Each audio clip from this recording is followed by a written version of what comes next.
Hey babes, welcome back to my channel. If you are new, welcome, and if a subscriber, thank you so much for being here. Thank you so much for supporting my channel.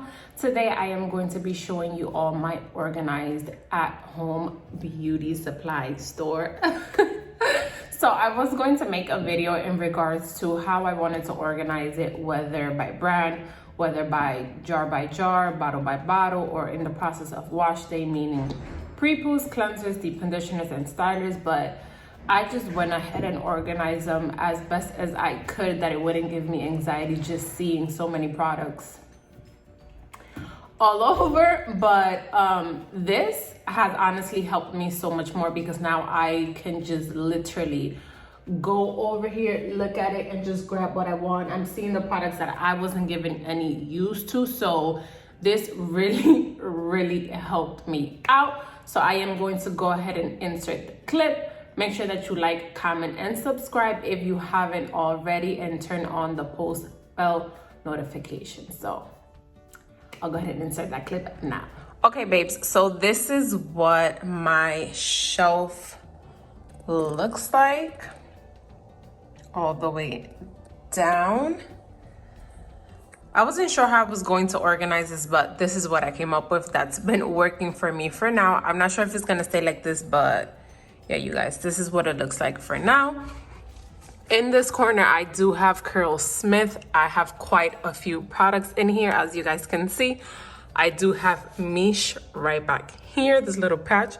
These two items from Biogio, which I absolutely love.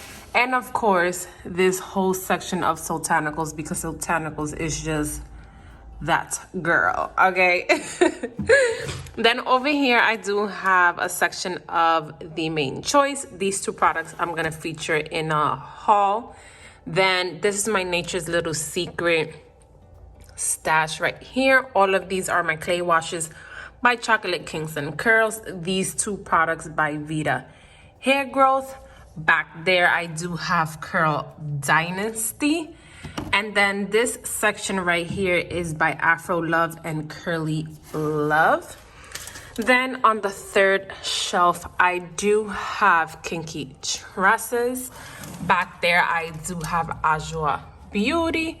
Then here, I do have my product Junkie Natural. Right here, my Botanica stash, which I actually have to re-up on this. This is my favorite protein treatment. My Natural Mother stash, which has become so low just because I've been trying different things, but I'm going to restock on these once Ulta has a sale for sure. Then right here, I have all of my Rizos Curls products. Over here, Shea Moisture, which I barely use, but now that I have them right in front of me, I might as well use them. And then down here, I have a mixture. I have a mixture of these Texture IDs. Sorry, I didn't realize. Then back here, I do have Pattern Beauty. My daughter has been messing with this. Oh my God. I like for all labels to face the same way in the names. Oh, good Lord. Okay. So that's just what I'm doing. My daughter be just messing with all of my stuff. Then right here, I do have Oyen's handmade products. And then these are my loaners. These are just products that I have only one of. Right here, I'm not sure if I am going to keep them this way for now. It's working for me, but let's see. If you have a stash that looks like this, or you have a stash bigger or even smaller, let me know how you organized your product. But yeah, you guys, this is what my organized stash looks like. This is helping me so much because I can just clearly see what I have, cocktail, and use as I please. That is all that I have for this video. Thank you so much for watching, and I'll see you guys in my next one. Bye.